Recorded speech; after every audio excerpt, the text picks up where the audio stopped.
My throat is so dry these days thanks to the weather here in Dubai, and ginger tea has been my savior.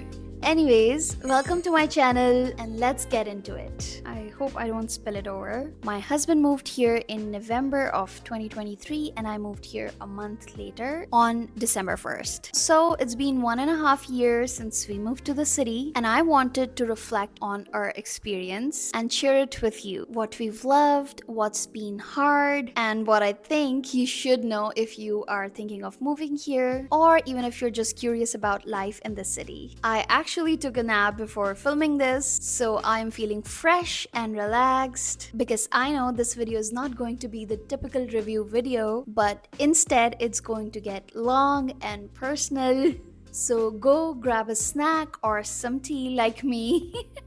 I also have some of my notes right in front of me so that I don't forget to mention any point, and also because I don't want to ramble for too long.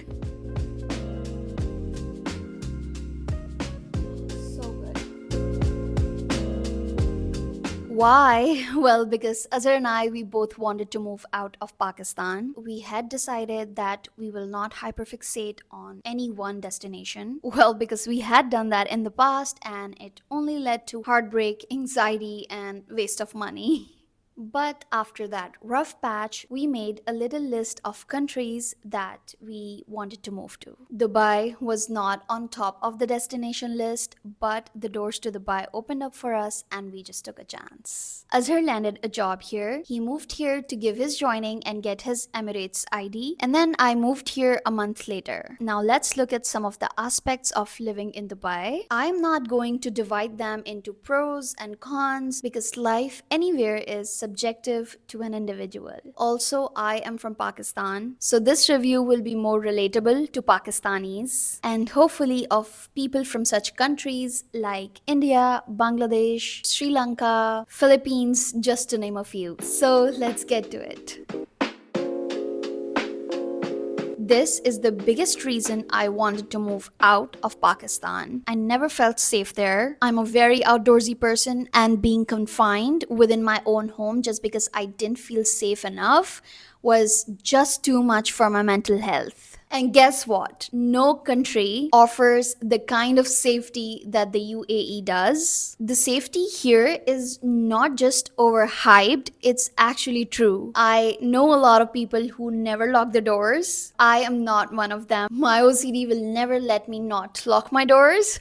Most people here just let their deliveries be delivered at their doorstep, even the expensive items. I also do it all the time. I have left my wallet and laptop out in the open in a public space multiple times to either just fetch a coffee or go to the washroom, and I have always found all of my stuff as I left it. I have gone out on solo midnight walks, once even at 4 a.m. when I couldn't sleep, and I have always felt such a sense of safety here. This is a very beautiful feeling, and almost 1.5 years down the line, somehow this is still a strange one. My husband has seen me anxious, so sometimes he teases me that, hey, look at that girl who's using her phone outside, or hey, look at that girl who went out on a walk and didn't tell nobody. So it just hits me every time how mind-blowing it is to be able to go out on a walk and take out my phone and use my phone outside. It's so basic, but still feels like a luxury. Yesterday, Azhar and I, we were out and he actually forgot to lock his car and went into a bit of a panic and then remembered he's in Dubai, so nothing's gonna happen to the car.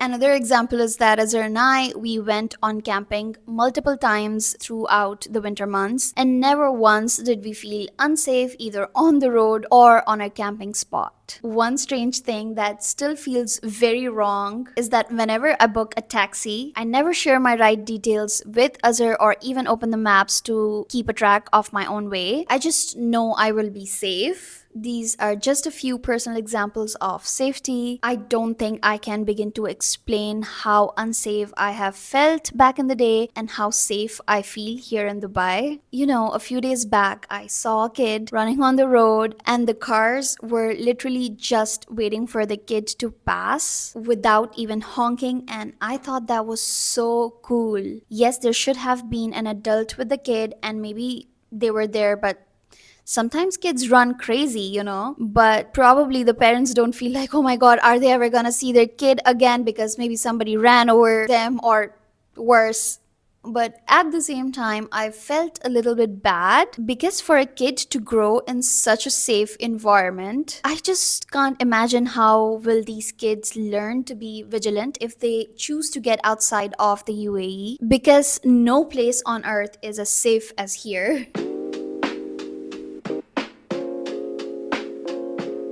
Dubai is really, really clean. I actually did see some reels of the people walking around in Dubai in their white socks and then showing off their socks that they were not even dirty. Well, I don't think it's that clean. Maybe some areas, but not overall. There are two of my favorite things that I love about cleanliness in Dubai. The public washrooms are super clean 90% of the time. The rest 10% of the time, they're still pretty damn clean. And the second is that busy public spaces like public parks, beaches, and even metro, it's super clean. You cannot imagine the rush at metro, and still it is always so clean. Another thing I really appreciate about the whole of UAE is that they put a lot of effort into keeping the spaces clean, even when people are not being that careful. I do think that they can put a little bit effort into urging people to clean after themselves, either by awareness or through being a bit more strict with fines, considering they do already have multiple laws on littering, but you can only get charged if caught, and I have not seen or heard of that happening very often. For example, I have noticed people leaving a mess at their camping spots, sometimes even at beaches or public parking spaces. The cleaners are always there to quickly clean it up, but it itches me that a lot of people are just not responsible enough about this as they should be. So yeah, Dubai is clean. It is just my pet peeve to watch people litter. This is the most fun thing about Dubai. You can order anything with a click. Groceries, yes. All big and small appliances, yes. Phone, laptop, watches, anything in that category, yes. Furniture, yes. Clothing and makeup or skincare, yes. Food, yes. Taxi, yes. Cleaner or maid for your home, yes. Or beauty or spa services, yes. You might say this is not the most amazing thing, but the fact that you can get anything within minutes definitely is. There have been a couple of times when I'm cooking something and I realize I'm missing an ingredient. I don't even have to take a break. I can order that and get it even before I need to put it in the dish. So yeah, this is pretty convenient. But even apart from ordering things, Dubai is pretty convenient. For example, the documentation processes here are smooth. Azhar and I, we both got our Emirates ID in a matter of a few days, and the whole process was quite smooth and chill. And Azhar got his driving license the minute he passed his last test. Also, when it comes to public transport, especially metro, you don't have to put a lot of thought into it. It's just very simple and convenient. You don't have to figure much out. It is very easy to use public transport even if you're using it for the first time.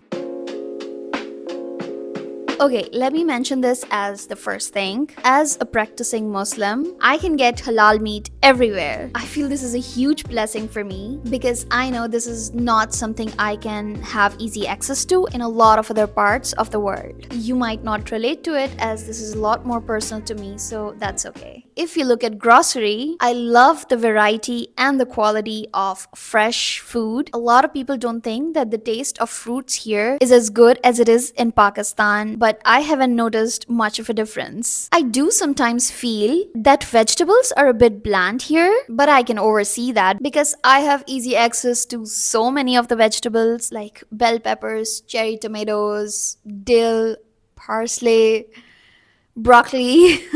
So, yeah, if we talk about eating out, it's amazing. Such yummy food and all kinds of food. I wonder if there's any cuisine that is not available in Dubai in all its authenticity. It's just that I'm not rich enough to fully enjoy the food scene here. There are a lot of cheaper options available too, but if you want to go all in and truly experience the food scene here, you will need a lot more money. It can get crazy here.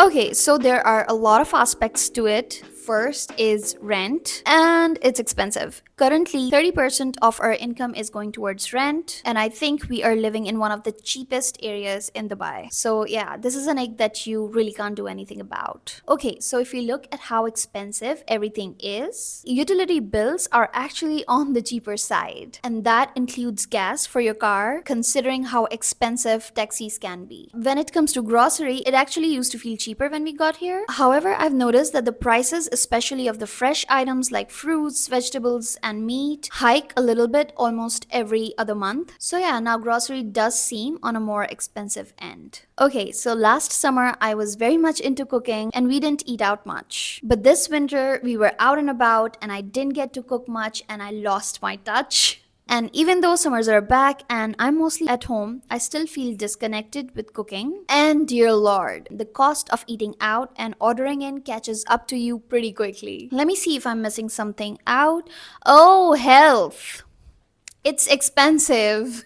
You cannot survive without insurance, and insurance is expensive. And yet, the worst part is, despite your insurance, there can be some sneaky charges that you end up covering, especially of some medical tests that can cost an arm and a leg. If we talk about salary, I would say 13 to 15,000 dirhams is a pretty good start for a single person and is a bare minimum for a couple. But this is my point of view and is specific to living in Dubai. I've heard that living in other Emirates is cheaper than Dubai, and I've also heard that people here survive on salaries as low as 4,000 dirhams. But I really don't know how they do that. I cannot even begin to imagine their struggle. Okay, so I actually looked for a job after a while of moving here, but I chose not to do it. My primary reason to not opt for a job was my mental health, which got better with the move, but still fluctuated a lot. Secondly, I just wanted to take a break and experiment with content creation. Also, I have heard and seen some really ugly things about the work culture here. At the same time, it can be really rewarding for the people who have a strong passport. Also, I think everyone knows that Dubai is a tax-free heaven for business owners. Dubai is very busy, and as much as I love city life, I don't like it to be that fast-paced or rushy. Some people thrive on it, but I don't know how they do that. Let me give you some examples. I love traveling via metro because it's cheap and it's convenient, but oh how I hate that everyone is pressed into each other. We live on a 20 to 25 minute drive from Azhar's office, but it takes him 1 and sometimes even 2 hours to reach office and then another hour or 2 to get back home due to the amount of traffic. And this is another reason I do not want to do a traditional job in Dubai. Another thing is that I've had to put effort into finding public parks that are not filled with people so I can feel the sense of peace that I actually want to. Oh, and don't even start me about the grocery stores. No matter how big they're always filled with people, and at checkout we often have to wait a long line. Oh, and the worst, all the camping places are filled on weekends in winters. And camping on weekends can easily turn into a horrible experience because you just can't find a spot to set up your camp and the whole mountain is echoing with karaoke or music when all you wanted was a little peace, not a party. I did a lot of camping in January, but I enjoyed it only because Azhar was off from his work, so we had the chance to camp on weekdays. Another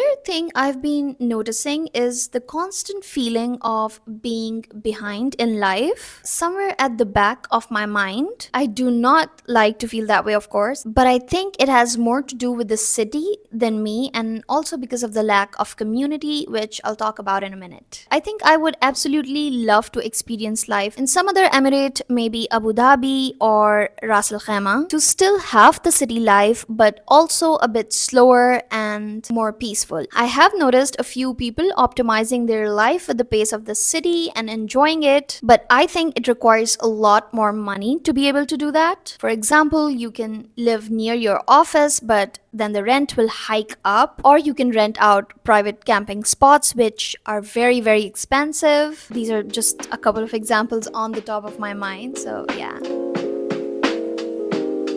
It's pretty simple. Winters are amazing and summers are hell. These days we are hitting 50 degrees Celsius. I personally prefer to be in a colder weather than a hot one. Lucky for Azhar, he likes the opposite. He also loves to stay indoors, so he doesn't have much of an issue. For someone like me who tends to get very hot and often wants to be out of the four walls in the nature, this can get very bad. No matter what time of the day, your flesh is gonna melt when you are out. But then again, 3 to 4 months of winter come and you are happy again. Winters here are actually the summers I'd want. It stays mostly between 20 to 30 degrees Celsius unless you go up on a mountain where it's colder. In last winters and even the ones before that when I just got here, I spent as much time outdoors as I could. I was out on walks, I was exploring the new neighborhoods. Azhar and I, we were going camping. Hopefully next time around we will be hiking more too. So yeah, you can say I'm living here for the winters. When I moved here, I thought Dubai would be a concrete jungle, and it is. But this city also has a lot of parks, amazing deserts, a few lakes, and definitely the best beaches in the world. If you go out of Dubai to other emirates, you are going to find mountains, more deserts, waterfalls, more of the amazing lakes and beaches and mangroves. Of course, when it comes to the beauty, it's nothing compared to that of Pakistan, but the fact that it's safer and more convenient to go out and enjoy the nature, this alone wins for me. However, when it comes to everyday life in Dubai, it is more of a concrete jungle. You can go to a park, but in summers, it gets even hard to get to the park. So yeah, other than that, you'd only find carefully planted trees and plants, and there's nothing much else. It's not like you can take a walk up to a waterfall or a lake later in the evening after you've had a rough day. Even sidewalks usually don't come with a side of trees. So yeah, unless you're ready to drive for an hour or so, there's not much of nature in your everyday life. Even the nearest pond park is on a 30-minute drive from our home, and I do feel that this is a huge ick for me. This is a huge one for me. I have tried to find like-minded people through Dubai-based groups but haven't been able to find them. I just made a couple of friends, I connected with them over Instagram, and then we met a couple of times and clicked, so yeah. Also, I can be a bit of an introvert in the beginning, but after that first hitch, I am pretty extrovert. So this nature also doesn't let me go all out to find my people. And I also think that I would have been able to have more friends if I was working, but I don't want to work. I do sometimes hang out with families of Azhar's colleagues, but that's pretty much it. This is something that I actually feel really sad about because back in Pakistan, I used to love hanging out with friends. I'm definitely connected with them through phone, but I want to have friends here who I can hang out with over a coffee or lunch or even just a stroll in the park or even window shopping. So if you're in Dubai and you think we'll make good friends, please hit me up. I'd love to meet you. This is a huge problem. The fact that Dubai has one of the biggest malls of the world and it is a tourist destination says a lot about consumerism here. You know, Dubai Bling is actually quite a famous show. When I was new here, I got to know about that show, so I watched a couple of episodes and I was traumatized. How can anyone focus so much on luxury and class? Okay, while we are on this topic, let me tell you something funny. Oh my god, I feel like I'm giving you some gossip. Okay, so everyone here seems to want a luxury car. But hey, that's not a big deal because so many people here have a luxury car. How are you going to show that you are crazy rich? Well, you buy a number plate with the smallest number that you can afford. So the smaller the number, the higher the price of it. It can sell for millions millions of dirhams. So it's funny, and honestly, I cringe whenever I see a double or triple digit number plates because I know that whoever owns it paid a lot of money just to have one or two numbers less on their number plate. Yeah, it's weird. You might actually already know this, but I got to know about this when I moved here, and it still doesn't set well with me. Honestly, the people who do that kind of insane stuff or live that kind of life, they're not relatable to most of the people living here. What's been itching me more is that the height of consumerism has been affecting me. I wouldn't use the word negatively, but let me tell you a couple of changes that I have noticed in me. Before moving here, nothing really fazed me, but now I come across a few things of my liking, like something in stationery or makeup or home appliances, and I'm amazed by those things as to how are they real. They're just so beautiful and good quality that it catches me by surprise. That is completely okay, but I have noticed that I tend to want to buy some of that stuff. Thankfully, I'm still very conscious when I buy something. I did fall off the wagon while shopping for makeup, but I did got back up. So yeah, I think it's become more of a struggle to keep myself in check, especially when everything is available with a click and marketing and sales tend to get pretty crazy. It just makes me a little sad. I've been a minimalist for as long as I can remember, and still, ever since I moved to Dubai, it feels like there's this new layer of struggle. I can only imagine how overwhelming it must be for those people who already found it difficult to control their consumption, to protect their money, consume less, and live more consciously. If you're struggling with this, first, do not feel any shame. It's totally okay to fall off the track. Secondly, hit me up so we can keep each other accountable. We don't have any plans as of yet. I would love to move out of Dubai to a place where I have everyday access to nature. The weather is a bit better, it's less busy, and of course where the shopping and luxury culture is a bit more muted. A less consumerism oriented place. Although now that I'm saying it, it feels almost stupid to expect it. Also, I think I'd love to be in a place where I feel like I have the option to go for a traditional job if I want to, because I don't think I'm going to do a job in Dubai. Again, because the traffic is too much and the work culture and salaries are not that good. But yeah, every place has its good and bad. There is no perfect place on earth. In fact, I know that I'm never gonna feel as safe as I feel here in Dubai. So yeah, as far as I enjoy a place and love most of it, I think I'm okay. And yeah, I am okay here in Dubai. In fact, I'm very, very grateful to be living here. You are a better person to decide this than me. I have laid out my opinion in detail in this video, and I really hope it helps you make an informed decision for yourself. If you have a specific question, you can drop it in the comments below and I would love to answer it from the best of my knowledge and experience. I think that's about it. Please like this video and subscribe to the channel. I'll see you in the next one. Bye!